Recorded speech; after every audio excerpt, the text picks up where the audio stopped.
The one angle that I've been interested in is Epstein's brother. Because his last living relative. So both his parents are dead. You know, his mom died back in 93 or 92. Or his father died back in 92, 93. And then the mother was like in 05 or 04, something like that. And I was like, well, this guy was literally directly related to this dude. And if you're a sibling, obviously there's probably some sort of conversation, if anything, like, you know, they know what's going on with each other, checking in.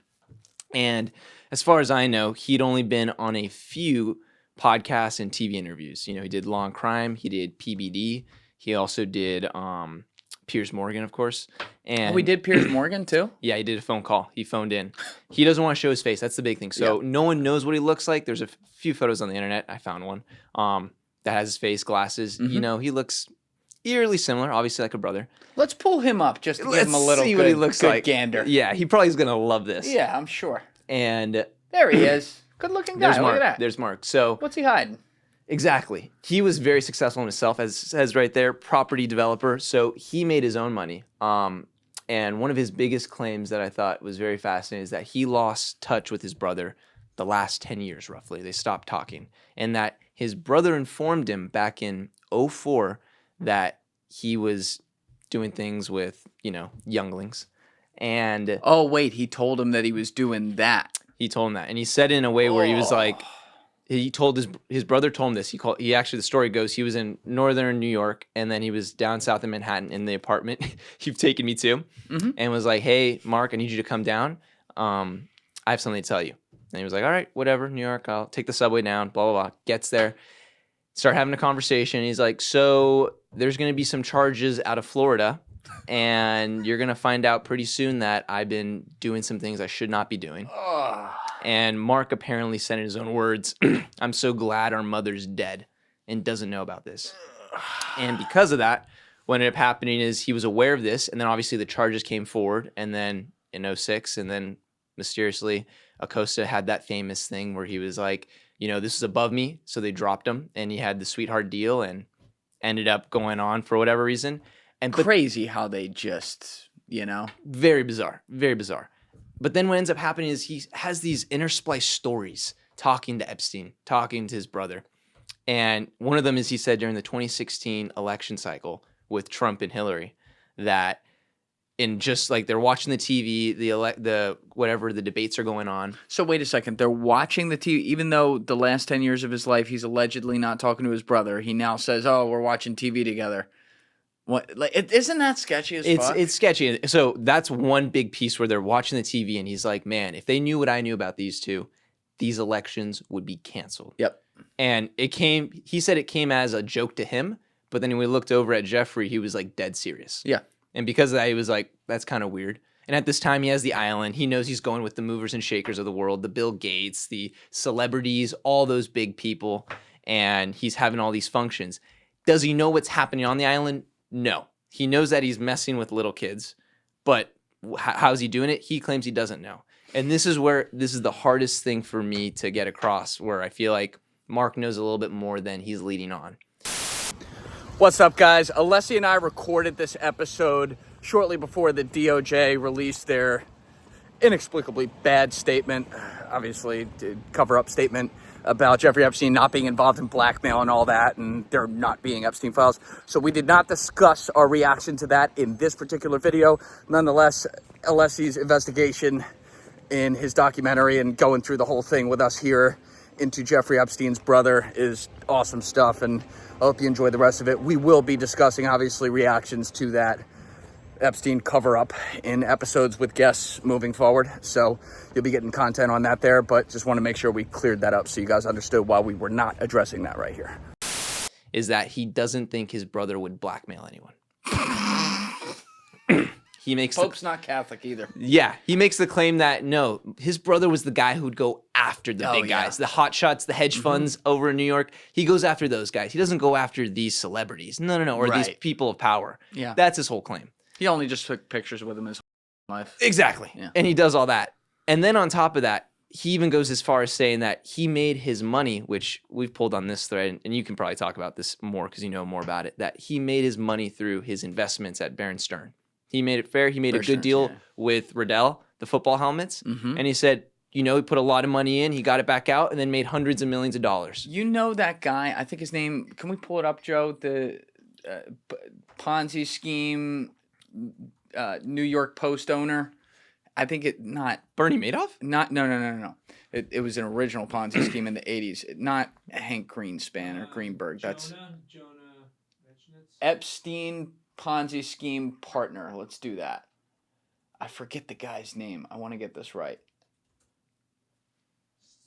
Stephen Hofsberg, right? Yeah. Okay. So he's partnered with Stephen Hofsberg at, I think it was Bear Stearns. Yeah. And so, is it Hofsberg? Hoffenberg. That's right. So he's partnered with Steve, and Hoffenberg ends. He buys like the New York Post, and coincidentally, like a day later, they come to him and they arrest him, and he gets thrown in prison for 18 years for a Ponzi scheme that he operated allegedly at Bear Stearns or something that had to do with it. Oh. And so Jeffrey was his partner, and he said it was at Towers Financial. That's it. Yeah.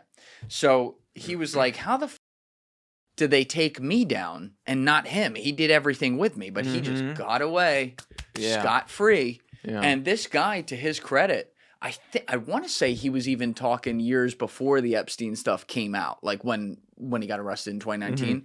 I'm pretty sure this guy was already talking and trying to tell anyone who would listen, because he was out of prison at this point. Yeah. They're like, this guy was my partner and never went down. Like, is anyone going to look at this? Yeah, there it is. And no one did. That's so bizarre. Yeah, let me read this so I get it right. So in 1987, he met Jeffrey Epstein through a Oh my gosh. Oh, this gets worse.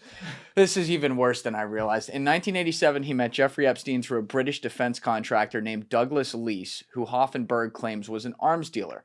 Leese was set. Where does this guy always comes up? Leese was with Saudi Adnan Khashoggi and Prince Bandar bin Sultan Al Saud, architect in the billion-dollar Al Yamama arms. What a name, Al Yamama arms deal, Britain's biggest arms deal ever concluded, entering the prime contractor Bay Systems at 43 billion in euros in revenue pounds between 85 and 2007. Leese told Hoffenberg about Epstein. The guy's a genius. He's great at selling securities, and he has no moral compass. Oh my gosh. Hoffenberg hired Epstein. He's like, qualified.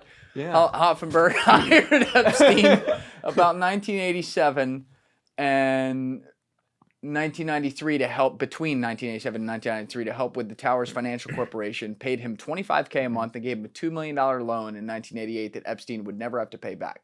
Hoffenberg, how's that a loan? Hoffenberg set up Epstein up in offices in the Villard houses. They unsuccessfully tried to take over Pan Am in a corporate raid with Towers Financial as their raiding vessel. Their bid failed in part because of the 1988 terrorist bombing of Pan Am Flight 103 over Lockerbie, which ultimately contributed to the airline's bankruptcy. A similar unsuccessful bid in 1988 was made to take over Emory Air Freight Corp. During this period, Hoffenberg and Epstein worked closely together and traveled everywhere on Hoffenberg's private jet. Hoffenberg began using Towers financial funds to pay off earlier investors and pay for a lavish lifestyle that included a Locust Valley, New York, Long Island mansion, as well as homes in Sutton Place in Manhattan and in Florida, and a number of cars and planes. In court document, Hoffenberg claimed that Epstein was intimately involved in the Ponzi scheme. Epstein left Towers Financial before it collapsed. He must have gotten the call that it's coming down, and was never charged for being involved with the massive investor fraud committed. In 2016, Hoffenberg and some of his victims sued Epstein, seeking restitution. He asserted in court that Epstein had been intimately involved in Towers' financial practices and called Epstein the architect of the scam. In July 2019, following Epstein's arrest on charges of minors and conspiracy to commit, Hoffenberg, let's mark those spots, Steve. Hoffenberg again claimed that Epstein was his uncharged co-conspirator in the Ponzi scheme. Former Towers investors made similar allegations in a lawsuit filed in August 2018. The lawsuit also alleged that the millions in stolen investments were the seed capital for Epstein's hedge fund, which it valued at $50 billion. There's another documentary for you. I know. There's another one right there. There's just all these players that come up, like Adnan Khashoggi. The way he shows up in many things, as you mentioned, with Putin, all those, yeah, that's a whole nother thing. Yeah. But, you know, the other thing that was just so bizarre looking into the Mark Epstein thing is he doesn't believe in the blackmail, like the whole Lex Wexner, where he said he gave $253 million, what was it, property assessment, some bizarre thing. I think it was him or some other billionaire. I can't remember the name. So the guy who founded Apollo Global, Leon Black, gave him $257 million paid him $257 million over the past last decade of his life for like tax advisory or something. Something so bizarre as that. So with Mark, you start seeing these things where, he's the one that hired Michael Bodden to do the forensics on his brother. And he's very clear that, he does not believe his brother committed suicide. He's very clear on that. But he also doesn't believe he ever did blackmail.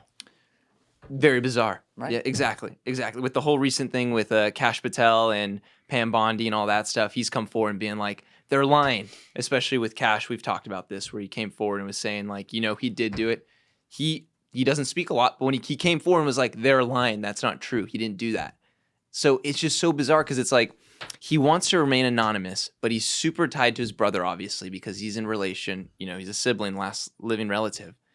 But for whatever reason, he has these cold takes on certain things where, as the public, if you look at just the evidence and just everything that's happened, it's hard to believe. You're like, what do you know? That's the question I ask. And that's the kind of the question I investigated in my video, being, what do you really know, dude? Like, what did he tell you? What did he inform you on? I think a big leap you could take is being like, is this the dead man's switch? Did he give him information on what exactly he was doing, operating XYZ? I don't know. I just opened that question up for people to ask. But for the most part, it's just, he's an interesting player that I don't feel like enough people investigate that angle. Everyone always takes the angle of Israel and all that stuff, and understandably so. But I feel like it's one that's worth the conversation. Yeah, and the documentary, for people who haven't seen it, was excellent. We'll link it in the description down below on Alessi's channel, which is awesome, which we're going to talk about your channel today and some stuff going on there as we move along. But you've been looking at some really interesting stories, and this is one of them, just because this case never gets old, because there's constantly a new layer to it, and there's constantly more that we're not finding out. To your point, before we move on to the rest of the Epstein case, though, the whole Cash thing, Cash Patel coming out and saying, oh, no, I've seen the files, he committed suicide, and like changing his tune there. This is the same guy who said he was going to turn the J. Edgar Hoover building into a museum day one, which, listen, whenever you hear someone say something like that, that's a red flag. Because first of all, that's never going to happen. Secondly, this is a not ripped, smaller man trying to sound like a big guy, and he talks like this. Yeah, it's just like it's little dick energy to me. I hate to hit him like that, but that's just how it comes across. Because, not saying there's not some decent things happening at FBI from him. I don't want to like rip the guy to shreds, but some of these quote unquote like promises, it seems like they've gone back on day one. And part of the, I guess, canary in the coal mine for me here, and the reason I bring it up is the Bongino guy. So this guy was like the loudest dude on the internet for years, just looking at the camera like this, saying it's all a deep state, they're all gonna f us up, over and over and over again, and said a lot of shit, including stuff that was from his own experience working in government. I guess, that's interesting that he did that, and good on you in some ways, I guess. Thank you guys for checking out this clip. If you haven't already subscribed, please subscribe and hit the like button on this video. It is a huge, huge help. And if you'd like to check out this clip's full podcast episode, that link is in the description below or right here. And finally, you can follow me on Instagram and X by using the links in my description below.